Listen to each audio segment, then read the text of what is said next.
Hi, I'm Megan Walker. Thanks for coming to check out this video. If it is your first time watching any of my content, then thank you.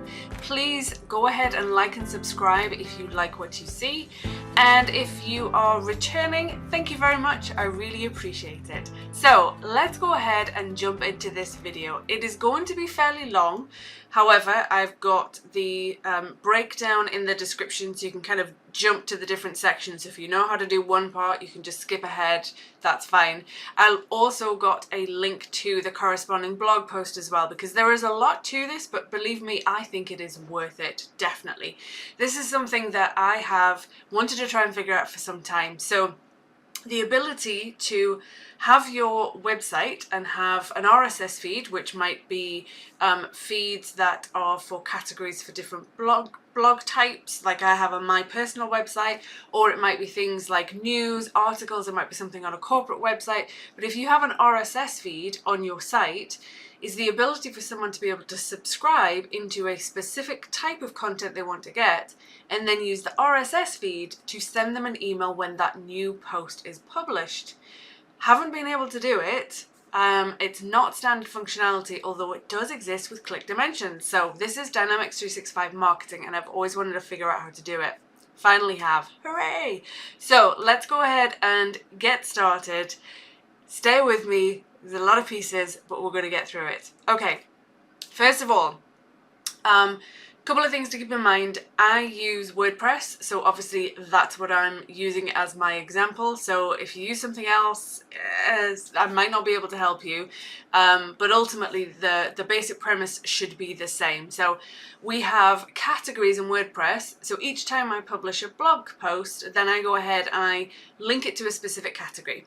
Now, if you link to multiple categories, again, that's up to you to kind of try and figure that out. I'm using one category.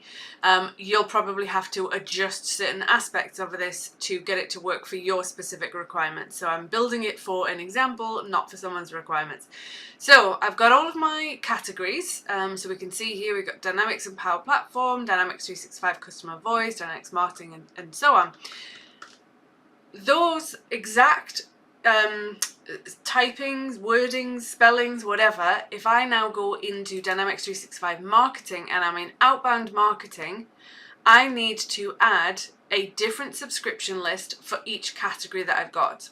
All I need to do is basically take the category, the wording of the category from my blog, and go ahead and paste it in and just save and close each one. Don't even have to put a purpose, a source, or anything like that. You just need the name, and you need to make sure that you've got one subscription list for each category. Okay, so once we've got that, great. The next thing we're going to do is, again, staying in outbound marketing, we're going to have two marketing forms. Okay, so the premise would be that someone could go to my website and they could access a page that says, hey, subscribe to get content from me. So the very first time, so it's John Smith going to my website, likes a blog, clicks on a link, and gets to be able to subscribe. So what we need here is a marketing form that has the form type of landing page. Okay, so with this, what we do is whenever we add in the subscription lists, we then are able to add them as a check or a tick box. If I just put this into edit mode, so each of these, if I just go ahead and remove the Microsoft Bookings one and I go into my toolbox just so you can see, if I scroll down subscription lists, everything that I'd added as a subscription list is going to be available there. So I can go ahead and I can just drag it over and drop it in place. That's it. So unless for some reason the categories that you've set up and the way you've named your categories in WordPress or your website, whatever it is, unless they're worded strangely, then in theory you shouldn't need to be renaming those subscription lists. Then the last thing we've got is we've got a button at the bottom, and that button at the bottom is for subscribed content. So again, this form is for somebody that is the first time they're coming here to the website, they're finding it, they want to get our content. Okay, so then once you've got it all set up and you make it live, that's when you're going to be able to get the tab for form hosting, which is where, in my examples, I host all of the forms that I create on my website. So if I go to form hosting, we click new form page. You can leave it as the default name, or you can make it a little bit neater. I'm not really a fan of that generated one. Once you've created it, it's going to be listed here, so we're going to click on it. Then what we'll get is we'll get the script that we'll be able to take and then put into our website. Now, the other thing that I'm doing on this landing page marketing form, if I go into summary, I'm also turning on double opt-in. Now, I'm not going to go into this in any great detail in this video. I'm going to do that in another piece of content, but this is basically saying turn on double opt-in so that when somebody fills out the form and submits that form, then they are sent a follow-up email that says thanks, but until they press the button, they're not actually opted in. So they want to do that double opt-in. So if I now click on this page, this is where I've got my form embedded, and this is for anyone to fill out. So notice none of the fields are pre-populated, none of the tick boxes are populated, and I can subscribe to the content. So that's one of the marketing forms. If I go to my next marketing form, this is almost identical, apart from the form type is subscription center, and whenever you do a form type of subscription center, you also need to include the do not email field. It will actually not let you save the form and publish the form, make it live until you've got that in there. So we want to make sure that that tick box is on. You can rename it, so mine is basically saying opt out of everything, and then the text on the button is just slightly different. It makes sense. I'm updating the preferences. Now what this is for is when somebody has subscribed and then I publish a new blog post and they get that email, then on the bottom of the email we can say manage your preferences. When they click on that, it's going to be able to take them to the form that will be pre-populated. So when we do a subscription center form type, we basically have pre-fill fields would be set to yes, and I am not doing double opt-in for this one. Then if we look at it where it's embedded in my website, then what we can see is that it has been pre-populated, and we can see which subscription list this person's already subscribed into. Okay, so also just in case you're not aware, when somebody ticks these and then they update or they subscribe, that will basically put them over into a marketing list. So if I find this one, and I'll look at the members, so we can see there that people are actually opted in to that. They are members of that subscription list. So that's how it works. Okay, so we've got our two forms, we've got our subscription lists. Next, what we're going to do is we're now delving into the real-time marketing world, and we are creating an event trigger. Now this is going to be really, really simple. You can see here I've already got it in the list. To start and create one, you just click on new event, give it a name, put in a description if you want. I'm not going to save this one, I'm going to go back into the other one. But with this, what I need to have some fields or variables available so that I can populate them with information from that RSS feed when the new post is published.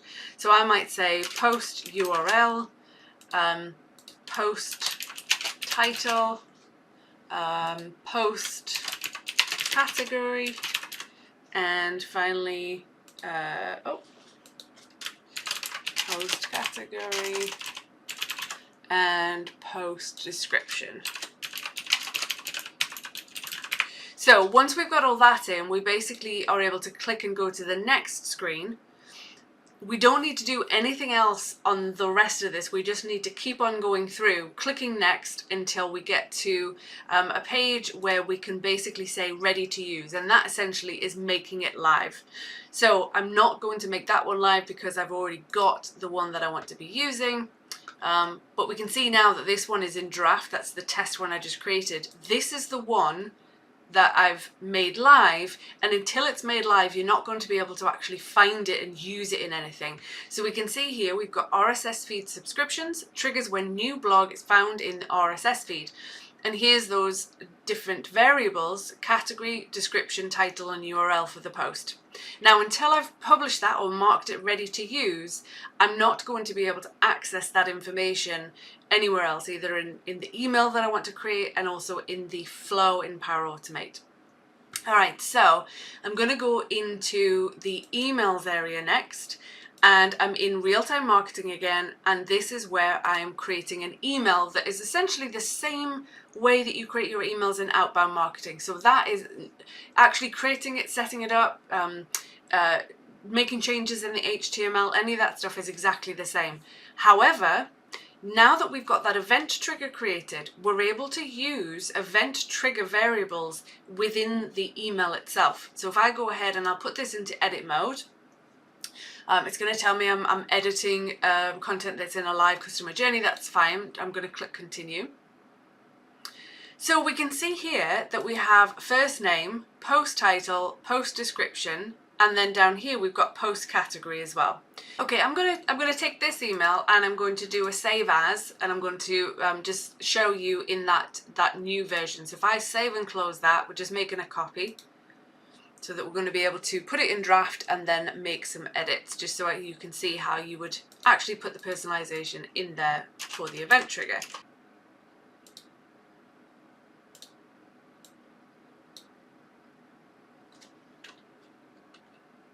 Okay, so first of all, we can go ahead and we can do hi, and then we can do the first name from the contact.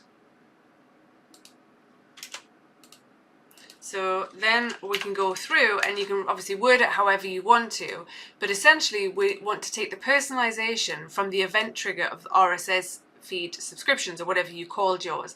So I'm going to do post title, and then I'm going to put, you know, whatever I want, and then from the post title, after that I want to have the post subscription, sorry, post description, that would be. And then what I can also do is, because maybe I want the post title, when they click on it, I want that to be a link back to the post on the website, I can highlight it and then I can use the link, and then from here I can then go ahead and pick the actual post URL and I can link that from the post title. So that would now be a hyperlink, so that when someone clicked on it, it would go ahead and open up for them. So if I go into the one that I had created, rather than that one, be able to see, there we've got the post title, which is actually a hyperlink, then the post description, and then the post category. So if I was to preview that, whatever the blog post name, that's also, I've got the post title in the subject. Then we've got blog post, which is a hyperlink, details of the blog post, and then whatever the category is. Now the other thing that I'm doing is, remember this, which one? This one. This form right here that we created that had the type of subscription center, whatever the URL is for wherever you put that on your website, we're going to use that, and the manage your preferences at the bottom here, that is going to be, let me just put that back in edit. So this right here is basically a hyperlink, and I'm basically just putting a link to that subscription, update your preferences page, or subscription center, whatever you want to call it. That's what I'm putting in there as the hyperlink. Okay, so when somebody gets that email, they'll get that at the bottom, so they can click on it, and then they will go to that specific website page with that marketing form in it. All right, so still with me? The next thing is going to be Empower Automate. So I'm going to go ahead and I'm going to look for my flow. Okay, so here we've got the flow. Now I'm going to talk through this and explain each of the steps. Again, the corresponding blog post is going to have screenshots broken up bit by bit. So it's always a good idea that if you're watching this to also review the screenshots there as well.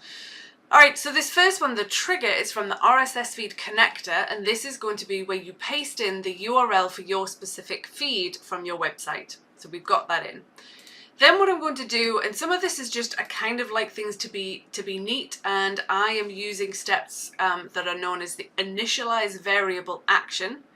And when you create that, you give it a name. These are all going to be of the type of string, and I'm going to take the values that come from the feed and I'm going to slot them into the value here. So we've got the feed title, primary feed link, which is the URL, and then feed summary, which is the description. So I've populated those in all ready to go. Now what I want to do is there are going to be some steps that I'm going to need to do what's known as a list rows step or a list record step. What that means is it's going off and finding, and it could in theory have more than one. So if we try to populate the category in at this point, or the marketing list, we'll end up with this sort of flow that will go off and do applies to each that we're not necessarily wanting. So what I'm doing here is I'm doing two more actions which are initialized variable, but instead of setting the value at this point, I am going through and I'm actually just giving them the name, category, and then the other one marketing list, and I'm leaving them empty at this point. We're going to set those values later on. All right, so the next one is we are going to go ahead and we're going to do an apply to each. We're going to create an apply to each step. So if you just search for apply to each, and then the feed categories is what you're going to put in. So if I type in feed categories, we'll see feed categories right here. You want feed categories here, this one, not the feed categories item. And then what we're going to do is once you've got that, you are going to use the set variable step, pick the category, and then you're going to add in search for current item, and you're going to populate that in there. That is going to take the category from the blog post and put it in. Again, if you're doing more than one category for a blog post, I'm not really sure what approach you're going to want to take after that. Sorry, I'm doing it for one, so that's a whole other question for another day.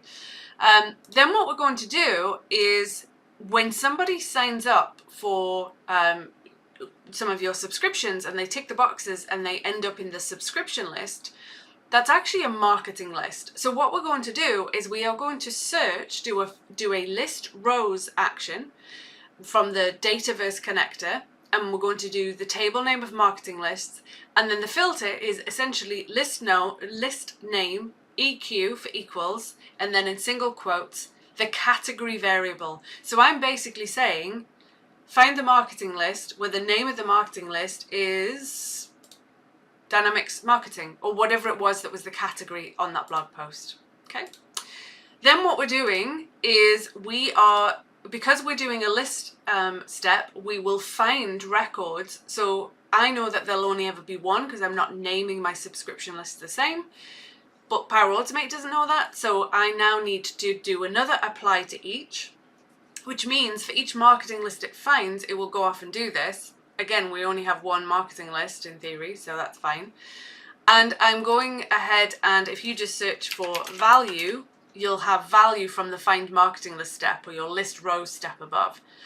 Then we do another set variable, and we pick the marketing list, and we basically add in the GUID or the ID from the marketing list. So if you search marketing, you'll put the unique identifier of the marketing list. Then we need to find all of the contacts that are in that specific marketing list. So we do another list row step. This time the table name is contacts. And if you want to get that exact fetch XML query, then go to the blog post because I've shared that code in there. But it's basically saying find all the contacts where the membership that they have for a list equals the marketing list that we just found above. So I'm basically saying go off and find all of the contacts that are in that specific marketing list. The final thing we're doing is another apply to each, because there will be likely more than one contact, and we're doing another apply to each. We're getting the value from the find contact step. And now what we're doing is we are using the action from the Dataverse connector of perform an unbound action. We are now going through and we are looking for the event trigger that we created earlier, which I called RSS Feed subscriptions. So we'd see all of the actions in that list, pick the right one, and then I'm taking those variables and I'm populating them into the correct thing. So post category, post description, post title, and so on. These two, where we've got essentially two different timestamps, we're using UTC now. So if you're not sure, you basically click into the box, click on expression, and then just type in UTC now, and then click OK, and it will go over into that box. So we're doing that twice. And then the last two is basically if I type in contact from the find contacts action above, I'm basically finding the unique identifier of the contact and I'm putting that into these two boxes here. That will do that for every single contact that it's found in the marketing list. All right, so once I've got all that together, the last thing that I need to do is I need to create a very simple journey, again in real-time marketing. This journey is going to start when the event trigger of RSS feed subscriptions is kicked off, and then it will send them an email and it will send them that marketing email that we created before. So if I go into journeys, click new journey, event-based, and then I'm going to look for that trigger, and I'm going to say I want someone to be able to go through this immediately again. So in other words, anytime a new blog post is scheduled or published, I want it to run again and allow someone to get another email. So then it creates this, and I literally am clicking send an email, and then I am finding the right email, and that's it. And then I'm going to save it and I'm going to make it ready to be used. So those are all the pieces within Dynamics 365 Marketing and within Power Automate. Now what's going to happen is when a blog is published, they're going to get a lovely email like this that basically has the title of the blog post as the subject, that has the title here and uses the URL to make that a hyperlink back to the blog post.